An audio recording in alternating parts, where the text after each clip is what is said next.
رمضان کا اصل میں جو پروگرام ہے، میں پہلے ذرا تمہیداً عرض کر دوں، یہ ہم صرف واقف ہیں روزہ دن کا اور رات کو 1 گھنٹے کی تراویح۔ یہ بہت بڑا مغالطہ ہے، بہت بڑا مغالطہ۔ روز اصل میں رمضان کا پروگرام کیا ہے؟ دن بھر کا روزہ اور رات کے اکثر حصے کو قرآن کے ساتھ لے کر جاگنا۔ لیکن حکمت خداوندی نے پہلے حصے کو تو فرض کیا ہے، دوسرے کو فرض نہیں کیا، اس کو ترغیب اور تشویق پر چھوڑ دیا۔ لیکن اس کی جو اہمیت ہے میں چاہتا ہوں کہ پہلے اچھی طرح اس کو سمجھ لیں آپ۔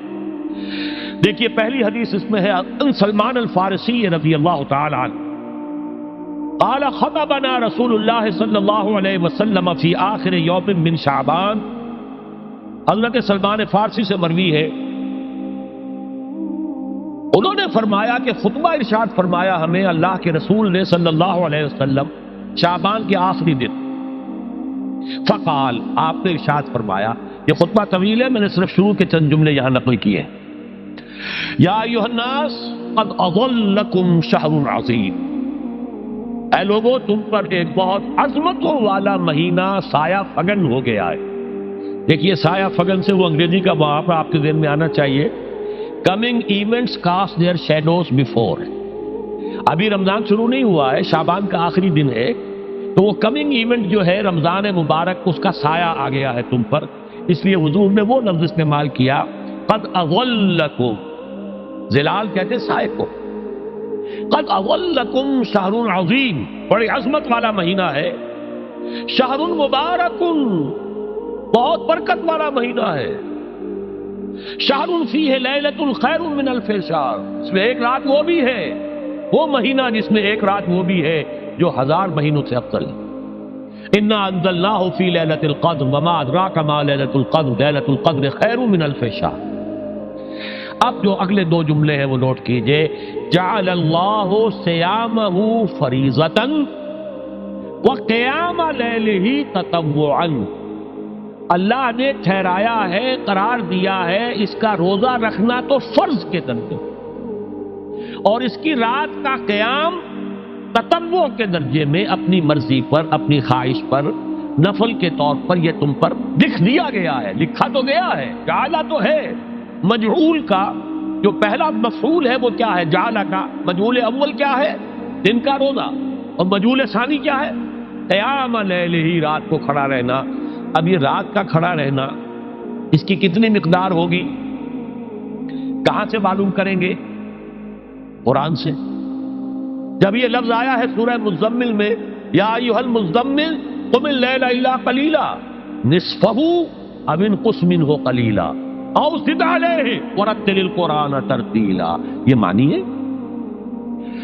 اے لحاظ کپل میں لپٹ کر لیٹنے والے، کھڑے رہا کرو رات کو سوائے اس کے تھوڑے سے حصے کے، یعنی آدھی رات یا اس میں تھوڑا سا کم کر لو، جسے پھر کہا مفسرین نے 1/3 رات کم سے کم، اور زد علیہ، یا آدھی پر بھی کچھ زیادہ کرو، یہ 2/3 رات ہو گئے۔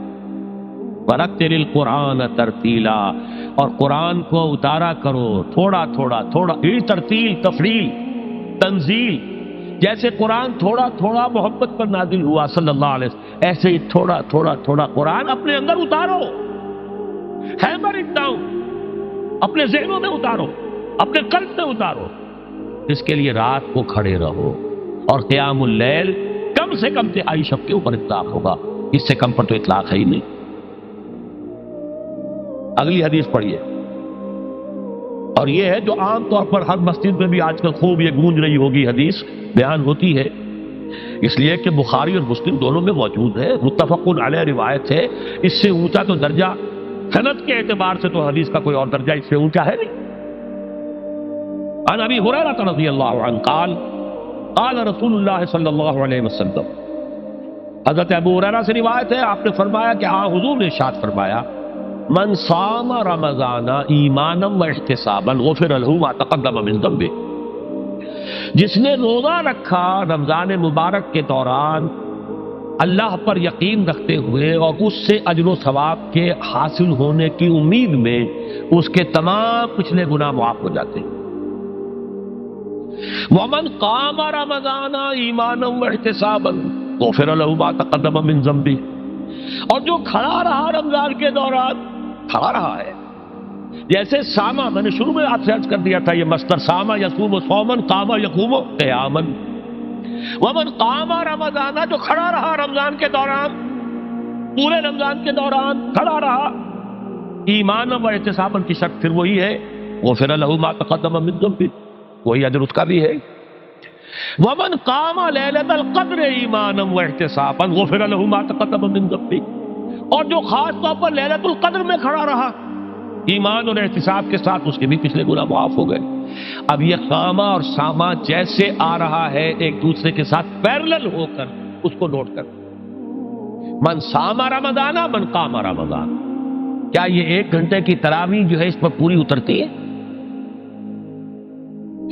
نسبت خاک رابع عالم پاک کوئی اس میں ریشو پروپورشن جڑتی نہیں۔ اگلی حدیث بھی پڑھ لیجیے، یہ وہی آگے عبداللہ ابن عمرو بن العاص رضی اللہ تعالی عنہما، جن کے بارے میں نے عرض کیا تھا، بہت ہی زاہد منش، بڑے عابد، ہر روز روزہ اور پوری رات نماز پڑھتے تھے، وہ راوی ہیں اس کے۔ عن عبداللہ ابن عمرو رضی اللہ عنہما ان رسول اللہ صلی اللہ علیہ وسلم قال الصیام والقرآن یشفعان للعبد، روزہ اور قرآن دونوں بندے کے حق میں شفاعت کریں گے۔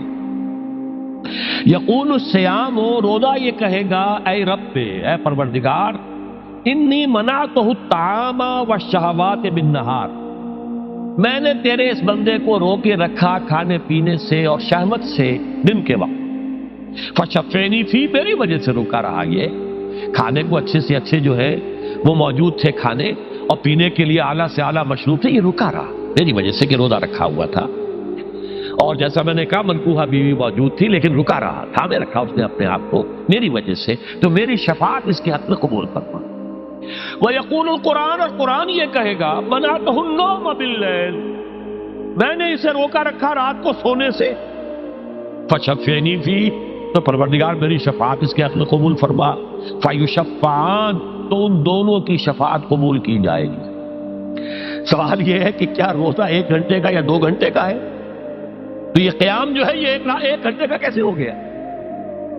تو میں نے پہلے کوشچن مارک آپ کے ذہن میں کھڑا کر دیا، اب جواب سنیے اس کا۔ جواب یہ ہے کہ اس کو اللہ تعالیٰ کی حکمت یہ تھی کہ اسے فرض نہ کیا جائے، اس کو معلوم ہے۔ عَلِمَ أَنَّ سَيَكُونُ مِنكُمْ مَرْضَىٰ وَآخَرُونَ يَضْرِبُونَ فِي الْأَرْضِ يَبْتَغُونَ مِن فَضْلِ اللَّهِ وَآخَرُونَ، اللہ کے علم میں ہے میرے کچھ بندے ہوں گے بیچارے غریب مستور، جن پر مشقت کریں گے، محنت کریں گے، اور روزہ ہی رکھ لیں، بہت بڑی بات ہے، بہت بڑی بات۔ رات بھر کا قیام کیسے کریں گے؟ 2/3 رات کیسے کھڑے رہیں گے؟ آدھی شب کیسے ممکن ہے؟ لہذا فرض نہیں کیا، حضور نے بھی فرض نہیں کیا، نہ اس کو آپ نے لازم کیا، نہ اس کے لیے وہ زوردار جو لوگوں سے کہا کہ ضرور پڑھو، چھوڑ دیا پڑھو، اصل لوگ پڑھتے تھے اپنے طور پر۔ اب یہ کہ کوئی آدھی رات کھڑا ہے، کوئی 1/3 رات ہے، کوئی پوری رات ہے، ہاں پھر اللہ کے بندے۔ لیکن 3 دن حضور نے یہ باجماعت نماز پڑھا دی، لیکن پڑھائی ہے وہ تہجد کے وقت، یعنی لوگ رات کے وقت جو بھی ہے کھڑے ہیں، جاگ رہے ہیں، قرآن پڑھ رہے ہیں، لیکن یہ کہ خاص تہجد کے وقت آپ اپنے حجرے سے برآمد ہوئے تو لوگ جمع ہو گئے، آپ کے گرد جمع ہو گئے۔ آپ نے 3 دن یہ 8 رکعتیں جو تہجد کی حضور کی ہوتی تھی، وہ آپ نے 8 رکعتیں پڑھائیں باجماعت، لیکن وہ وقت تہجد کا تھا، یہ نوٹ کر لی۔ 4تھے دن بھی صحابہ منتظر رہے، جب حضور برآمد ہوں گے تشریف لائیں گے، نہیں آ رہے حضور، تو کچھ کھنگار بھی رہے ہیں، کہیں پتہ نہیں حضور کہیں اونگ نہ آ گئی ہو تو ہماری آوازوں سے جاگ جائیں، پھر بھی نہیں آئے حضور۔ اگلے روز آپ نے فرمایا کہ میں جان بوجھ کر نہیں آیا، میں اگر یہ متواتر تمہیں پڑھاؤں گا تو یہ تم پر فرض ہو جائے گی۔ یہ ہے وہ رافت اور رحمت، بالمومنین رؤوف الرحیم، جو اللہ تعالیٰ کی شان ہے رحمان الرحیم ہونے کی، بالمومنین رؤوف الرحیم، یہ محمد الرسول اللہ بھی ہے، تم پر یہ سختی جو ہے یہ تمہارے لیے قابل برداشت نہیں ہوگی، لہذا میں نے یہ 3 دن صرف پڑھائی ہے، اگر مسلسل پڑھاتا تو فرض ہو جاتا۔ یہاں تک تو ہے حکمت نبوی کا معاملہ، اب آیا حکمت صحابی یا حکمت خلیفہ راشد۔ یہی معاملہ رہا حضور کی حیات طیبہ کے دوران، یہی حضرت ابوبکر رضی اللہ تعالیٰ عنہ کی خلافت کے دوران، یہی حضرت عمر کا بھی ابتدائی دور۔ لیکن دور خلافت عمر فاروق کے دوران یہ واقعہ آیا کہ حضرت عمر داخل ہوئے مسجد میں، دیکھا رات کے وقت ابھی کوئی باجماعت تراویح کا کوئی انتظام نہیں تھا. آپ نے دیکھا کچھ لوگ مسجد کے اس کونے میں کھڑے ہیں, ایک حافظ ہے, سادے تو حافظ نہیں ہوتے تھے نا, تو کوئی حافظ ادھر, انہوں نے 5 6 7 8 آدمیوں نے کسی حافظ سے وہ گزارش کی, وہ انہیں قرآن سنا رہا, وہ کھڑے سن رہے. کوئی دوسرے کونے میں ایک دم گٹا ہے, کوئی تیسری طرف ہے, کہیں ہے. تولیوں کے اندر لوگ جو ہے وہ قیام اللیل کا حق ادا کر رہے ہیں. آپ نے فرمایا کیا ہی بہتر ہو کہ یہ سب جمع ہو جائیں کہ امام کے پیچھے, اور پھر یہ کہ اسے عشاء کے ساتھ متصل رکھ دے, تاکہ جس کو کہتے ہیں عربی میں ما لا یترک کلہ لا یترک کلہ, اگر کوئی شے کل کی کل حاصل نہیں ہو سکتی تو کوئی شخص بھی مسلمان بالکل محروم نہ رہ جائے. کم سے کم یہ 20 رکعت تراویح تو پڑھے اور قرآن سن لے, تاکہ کسی نہ کسی درجے میں تو اس کا بھی حصہ ہو جائے اس کی برکات میں سے. یہ ہے حکمت حضرت عمر فاروق کے فیصلے کی. اور چونکہ حضور نے فرمایا علیکم بسنتی و سنت الخلفاء الراشدین المہدیین, تم پر لازم ہے کہ میری سنت کو اور میرے خلفاء راشدین کی سنت کو مضبوطی سے پکڑو. یہ وجہ ہے کہ فقہائے اربعہ جو ہیں ہمارے, وہ سب کے سب اس کو واجب کے درجے میں رکھتے ہیں, اس لیے کہ یہ فیصلہ حضرت عمر کا, عمر خلیفہ راشد ہیں رضی اللہ تعالی عنہ. لہذا یہ نظام بن گیا تراویح کا. اب میں اس کی نفی نہیں کر رہا, لیکن جو سمجھتا ہے کہ اس سے اصل حکمت اور غرض و غایت پوری ہو گئی, وہ مغالطے میں مبتلا. یہ تو علی الاقل کم سے کم اس درجے میں کہ ہر مسلمان کم سے کم اس درجے تک تو جو ہے وہ کچھ نہ کچھ حاصل کر ہی لے, اور وہ اس سے محروم نہ ہو بالکل ہی. ما لا یدرک کلہ لا یترک کلہ, اس درجے میں حضرت عمر کا فیصلہ ہے, اور اسی کی وجہ سے ہمارے خلفاء, ہمارے جو ائمہ اربعہ انہوں نے قبول کیا ہے. اور یہی اس مسئلے کا حل ہو جائے گا. جو اہل حدیث حضرات اس کے اوپر جو ہے چیلنج بھی شائع کرتے ہیں, کوئی ثابت کر دے حضور سے 20 رکعتیں تو ہم اتنے لاکھ, ہم بھی کہتے ہیں کہ حضور سے ثابت نہیں ہے, کون کہتا دعویٰ ہی نہیں. یہ تو حضرت عمر کا فیصلہ ہے, حضرت عمر کا فیصلہ, خلیفہ راشد کا فیصلہ, اس کو امت نے قبول کیا ہے, لہذا وہ نظام ہے, رہے گا. اور یہی جو ہے آپ کو معلوم ہے, حالانکہ یہاں اکثریت جو ہے وہاں پر وہ اہل حدیث حضرات کی ہے سعودی عرب میں, حرمین میں وہی 20 رکعت تراویح ہوتی, اس لیے کہ وہ ان کا جو آفیشل مسلک ہے وہ مسلک حنبلی, حنفی نہیں ہے, وہ حنبلی مسلک میں بھی یہی ہے, شافعی میں بھی یہی ہے, مالکی میں تو 36 تک کی روایتیں موجود ہیں, 36 رکعت. لیکن یہ ہے کہ یہ ہے وہ 20 رکعت تراویح کا معاملہ, اس کی نفی میری بات سے نہ سمجھ لیجئے گا, وہ ٹھیک ہے, حضرت عمر کا فیصلہ ہے. پھر یہ کہ یہ آسان ترین ہے کہ عشاء کے ساتھ ہی متصل پڑھ لی, اور آج تو ہماری نیند کا کوئی حصہ اس میں جاتا ہی نہیں, کون سوتا ہے, اس سے پہلے سوال ہی پیدا نہیں ہوتا. لیکن یہ جو کہہ رہے ہیں کہ قرآن کہے گا میں نے اسے نیند سے روکے رکھا, اس کا حق کہاں ادا ہوا؟ اس کا حق تو ادا ہوگا کہ تہائی ورنہ نصف شب کے لگ بھگ آپ جاگے قرآن کے ساتھ. اب سمجھئے اس کی غرض و غایت کیا ہے. اگر قرآن رمضان کا یہ دوگنا پروگرام سامنے آ گیا, اصلاً جو مطلوب ہے دن بھر کا روزہ اور رات کے اکثر حصے کا کم سے کم نصف شب جو ہے اس میں جاگنا قرآن کے ساتھ. اب اس کی جو حکمت اور غرض و غایت ہے وہ بھی اب آپ 2 درجوں میں سمجھ. رمضان کا اب 2 اچھا پروگرام, دن میں روزہ رکھو, اس روح کو مزمحل کرو, اس روح کو مزمحل کرو گے, اس میں جسم کو مزمحل کرو گے, حیوانی وجود کو, تو ہی اس روح کو کچھ ریلیف ملے گا. بھاری بوجھ کسی کے قدموں میں پڑا ہوا ہے, وہ کیسے اوپر اٹھے گا؟ ذرا اس کے نیچے جو وزن ہے, لنگر بھاری ہے, جہاز کا کیسے چلے گا؟ لنگر تو اٹھاؤ. تو اس طریقے سے وہ ذرا بوجھ سے اس کو تھوڑا سا ریلیف دو, رات کو کھڑے ہو جاؤ, اب اپنی روح پر نازل کرو اللہ کے کلام. تیرے ضمیر پہ جب تک نہ ہو نزول کتاب, گرا کشا ہے نہ راضی نہ صاحب کشاف. اب یہ فوار پڑ رہی ہے تمہارے اوپر, تمہارے اندر اس کو جذب ہونا چاہیے. اس سے کیا ہوگا؟ روح کو تقویت حاصل ہوگی. اس کو مثال سے پہلے سمجھا دو. کوئی شخص پیاس سے مر رہا تھا, اس درجہ پیاسا تھا کہ اس کے اوپر بے ہوشی بھی طاری ہو گئی ہے. کوئی شخص آیا, اس نے پہلے اس کو پانی کے چھینٹے دیے, کچھ ہوش میں آیا, اب اسے پانی کا کوئی کٹورا لگا دیا اس کے منہ سے. پانی کے ایک گھونٹ کی جو لذت اسے اس وقت محسوس ہوگی, کیا کبھی زندگی میں کسی کو محسوس ہو سکتی؟ یہ پانی کتنی بڑی قیمت ہے, قیمتی شے ہے. یہ تو اسی سے پوچھے جسے شخص پیاس لگی تھی, اور پیاس کی وجہ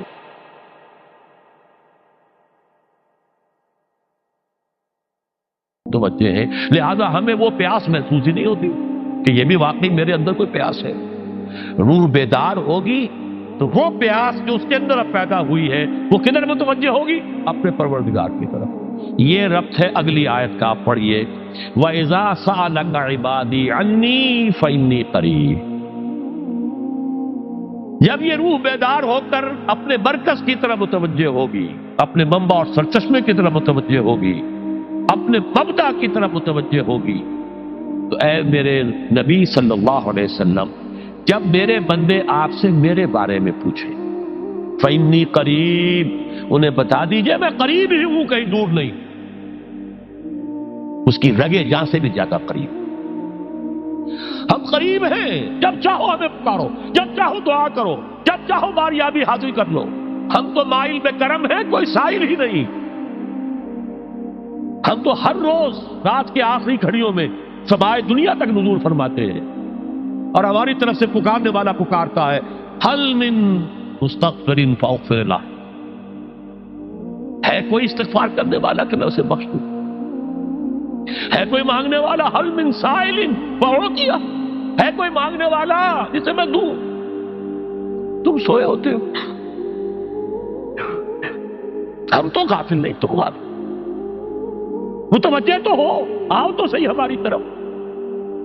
حدیث قدسی میں آیا ہے میرا بندہ میری طرف چل کر آتا ہے، میں دوڑ کر آتا ہوں، وہ بارش بھراتا ہے، میں ہاتھ بھراتا ہوں، میرا بندہ میرا ذکر اپنے دل میں کرتا ہے، میں اپنے جی میں اس کا ذکر کرتا ہوں، یاد کرتا ہوں، اور میرا بندہ اگر کسی محفل میں میرا ذکر کرتا ہے، میں اس سے بہت اعلیٰ محفل میں اس کا ذکر کرتا ہوں، بلائے اعلیٰ کی محفل میں ذکر کرتا ہوں۔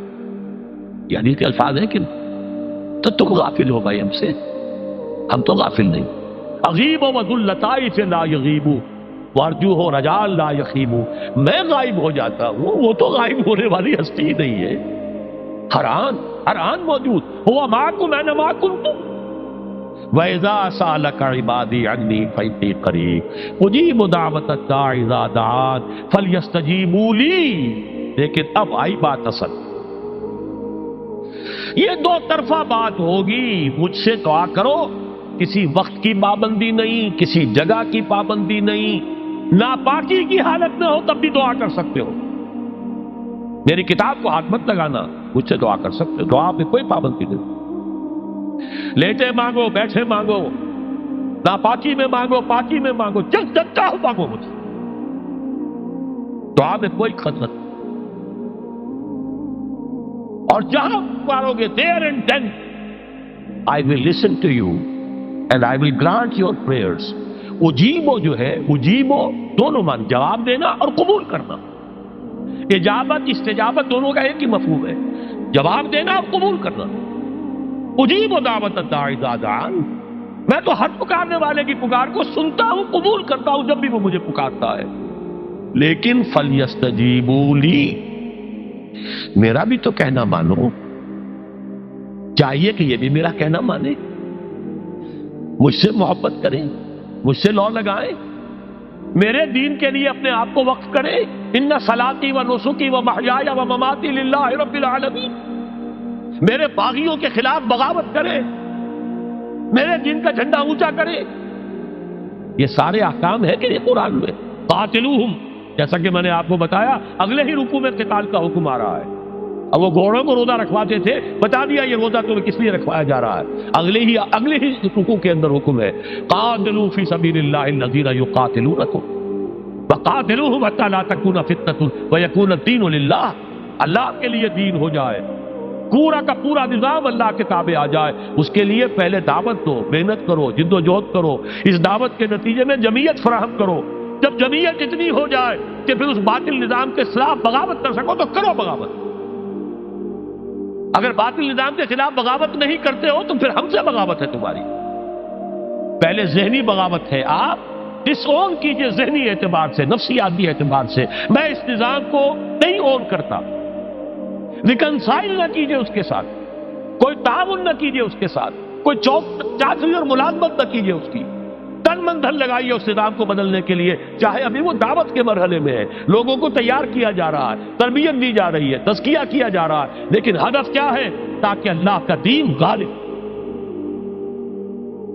فَلْيَسْتَجِيبُوا لِي، میرا بھی تو کہنا سنے اور مانے. میں جہاد کا حکم دیتا ہوں تو جہاد کریں، میں اقامت دین کا حکم دیتا ہوں اقیم الدین تو اس کے لیے کھڑے ہو جائیں، میں قتال کا حکم دوں تو قتال کریں. فَلْيَسْتَجِيبُوا لِي وَلْيُؤْمِنُوا بِي، اور مجھ پر ہی اپنا ایمان پختہ رکھیں. توکل کریں تو مجھ پر کریں، محبت کریں تو مجھ سے، راضی رہے تو میری تقدیر پر راضی رہے. توکل ہو، راضی برضائے رب ہو، اطاعت ہو، جب تک یہ ساری چیزیں اللہ کے لیے نہ ہو جائیں. والذین آمنوا اشد حبا للہ، اصل میں تو مومن وہ ہوتے ہیں جو سب سے بڑھ کر شدید ترین محبت اللہ سے کرتے ہیں. قل ان کان آباؤکم وابناؤکم واخوانکم وازواجکم وعشیرتکم واموال اقترفتموها وتجارۃ تخشون کسادها ومساکن ترضونها احب الیکم من اللہ ورسولہ وجہاد فی سبیلہ فتربصوا حتی یاتی اللہ بامرہ واللہ لا یہدی القوم الفاسقین. اے نبی ان سے کہہ دیجئے اگر تمہیں اپنے باپ، اپنے بیٹے، اپنے بھائی، اپنے اسپاؤسز، بیوی کے لیے شوہر، شوہر کے لیے بیوی، اور رشتے دار، اور تمہارے وہ مال جو تم نے بڑی محنت سے جمع کیے ہیں، تمہارے وہ کاروبار جن کا تمہیں اندیشہ ہوتا ہے کہ کساد بازاری نہ ہو جائے، کہیں پر جو ہے ریسیشن نہ آ جائے، اور تمہارے وہ مکان اور محلات جو تم نے بنائے ہیں، اگر یہ 8 چیزیں محبوب تر ہیں اللہ سے اور اس کے رسول سے اور اس کی راہ میں جنگ کرنے سے، جہاد سے، تو جاؤ دفع ہو جاؤ، بیٹھو وہاں یہاں تک کہ ہم اپنا فیصلہ سنا دیں. اور اللہ ایسے فاسقوں کو، ایسے ناہنجاروں کو ہدایت نہیں دیتا. یہ ہے قرآن آیت نمبر 24 سورہ توبہ. فَلْيَسْتَجِيبُوا لِي وَلْيُؤْمِنُوا بِي لَعَلَّهُمْ يَرْشُدُونَ. اب وہ لفظ آ گیا رشد. دیکھیے پہلے آیا تھا لَعَلَّكُمْ تَتَّقُونَ، روزہ، مجرد روزہ تقوی پیدا کر دے گا، ضبط نفس، اور ضبط نفس بھی وہ جو حکم خداوندی کا تابع ہے. یہ روزے کی ریاضت ہے، روزے کی ریاضت کا حاصل. رمضان کے روزے کے ساتھ قیام اللیل کا دو گنا پروگرام، دن میں روزہ، رات کا قیام قرآن کے ساتھ. اس کا پہلا نتیجہ کیا ہے؟ لعلکم تشکرون، تاکہ قرآن کی عظمت منکشف ہو جائے، قرآن کی قدر و قیمت سے تم آگاہ ہو جاؤ، تمہیں معلوم ہو جائے کتنی بڑی دولت ہے جو اللہ نے دی ہے. اور آخری بات یہ، جب تمہاری روح بیدار ہو جائے گی، اپنے مالک کے ساتھ ہم کلام ہوگی. اسی کا نام دعا ہے. دعا ہے جس کے بارے میں حضور نے فرمایا الدعاء اخو العبادہ، یہ عبادت کا جوہر ہے. الدعاء هو العبادہ، دعا ہی تو اصل عبادت ہے. یہ دعا ہی تو ہمیں میسر نہیں ہے. 17 رکعتیں پڑھنی ہیں ہم نے عشاء کی، لیکن اللہ کے ساتھ کوئی لوگ نہیں لگی، ادھر کی ادھر کی سوچیں آ رہی ہیں. 17 رکعتیں پڑھی ہوں یا 7 پڑھی ہوں، 10 پڑھی ہوں، آپ کو اجر ملے گا، لیکن آپ کو دعا نصیب نہیں ہوئی. دعا کب ہوتی ہے؟ بقول اقبال، یہ جو میرے اندر ہے فائنائٹ ایگو، انائے صغیر، انا میں، یہ چھوٹی سی انا ہے. اس انائے کبیر، اس انائے کبیر کے لیے سب سے بڑی جو مظہر آیت ہے قرآن مجید میں، وہ سورہ طٰ، اننی انا اللہ لا الہ الا انا، میں ہوں وہ اللہ جس کے سوا کوئی نہ. اننی انا اللہ لا الہ الا انا، یہ ہے فاعبدنی واقم الصلاۃ لذکری. یہ انائے کبیر ہے، انفائنائٹ ایگو، اللہ، انا اللہ، the big انا، اور یہ چھوٹی سی انا ہے، انا میں. جب یہ انائے صغیر انائے کبیر کے روبرو آتی ہے، ہم کلام ہو، یہ ہے دعا. اگر یہ جاگی ہی نہیں، بیدار ہوئی نہیں، ہم کلام ہوئی نہیں، تو دعا تو حاصل نہیں ہوئی. مخ عبادت جو ہے، جوہر عبادت کا حاصل نہیں ہوا. ہاں ایک شکل ہے عبادت کی، مراسم عبودیت ہے، یہ اشکال ہے، رہ گئی رسم ادا، روح بلالی نہ رہی، فلسفہ رہ گیا، تلقین غزالی نہ رہی. ایک شکل ہے، تم نے کر لی، اجر ملے گا. آخر وقت نکالا ہے، آپ اللہ کے سامنے کھڑے ہوئے ہیں، اجر سے محنت کا جو اجرت وہ دے گا، لازم اس پر بھی دے گا. لیکن حقیقت صلاۃ کوئی اور شے. اسی لیے کہا محمد رسول اللہ نے صلی اللہ علیہ وسلم الصلاۃ معراج المومنین، اہل ایمان کے لیے یہ معراج کے درجے کی شے ہے۔ معراج میں مکالمہ ہوا تھا، التحیات للہ والصلوات والطیبات، یہ حضور نے فرمایا۔ السلام علیکم ایھا النبی ورحمۃ اللہ وبرکاتہ، کس نے کہا؟ اللہ نے فرمایا۔ السلام علینا وعلی عباد اللہ الصالحین، حضور نے فرمایا اس سلامتی میں تمام اللہ کے نیک بندوں کو شامل کر رہا ہوں، سلامتی مجھ پر بھی ہو اور تمام اللہ کے نیک۔ یہ مکالمہ ہے، مخاطبہ ہے۔ جب تک یہ مکالمے اور مخاطبے کی شکل نہیں، اگر وہ انائے صغیر جاگی ہی نہیں، سوئی ہوئی ہے، بے ہوش ہے، پڑی ہوئی ہے، سسک رہی ہے یا مر چکی ہے، روح مر بھی جاتی، جسم زندہ ہے، روح مر جاتی، جسم جان کے ساتھ زندہ ہے، حیوان انسان زندہ ہے، انسان مر چکا۔ اس لیے قرآن کہتا ہے نبی یہ مردہ ہے، اموات غیر احیاء، یہ نہیں سنتے ہیں، یہ آپ کو سمجھتے ہیں آپ کے یہ بڑے غور سے سن رہے ہیں، نہیں سن رہے ہیں، یہ تو مردہ ہے، روحانی طور پر مردہ ہے، ان کی روح مر چکی ہے، یہ تو حیوان رہ گیا زندہ، صرف یہ چلتے پھرتے مقبرے ہیں، یہ چلتے پھرتے تعزیے ہیں، اس کے سوا کچھ نہیں۔ یہ ابو جہل کون ہے اور ابو لہب کون ہے؟ یہ حیوان ابو جہل ہے اور حیوان ابو لہب ہے۔ ظاہر بات ہے کہ آنکھ تو کتے کی بھی ہے اور بلی کی بھی ہے، اور کان کتے کے بھی ہے، بلی کے بھی ہے۔ کتا بھی دیکھ کر گاڑی آ رہی ہے تو اپنے آپ کو بچاتا ہے، تم نے بچا لیا تو کون سا بڑا کمال کیا۔ وہ اندر کا انسان مر چکا ہے، یہ انسان اندر کا روحانی وجود یا مر چکا ہے، یا سسک رہا ہے، یا دبا ہوا ہے، بے ہوش ہے۔ یہ بیدار ہو اور ہم کلام ہو، افلاک سے آتا ہے نالوں کا جواب آخر، کرتے ہیں خطاب آخر، اٹھتے ہیں حجاب آخر، آتا ہے اللہ جواب دیتا ہے۔ اجیب دعوت الداعی اذا دعان، روحانی کان کھلے ہو تو تم جواب سنو گے، ان کانوں سے نہیں ہے۔ وہی جب محمد پر آئی تھی ان کانوں سے نہیں آئی تھی، وہ دل پر اتری تھی براہ راست۔ فإنہ نزلہ علی قلبک، ان کانوں کا ان آنکھوں کا سوال نہیں ہے، وہ دل پر براہ روح ہے محمدی پر۔ یہ روح، اسی لیے وہی کو بھی روح کہا گیا ہے، لانے والا بھی روح، اور روح الامین جس پر لایا گیا وہ بھی روح محمدی، جس کا مسکن ہے قلب محمدی، اور جو لائی گئی وہ بھی روح ہے۔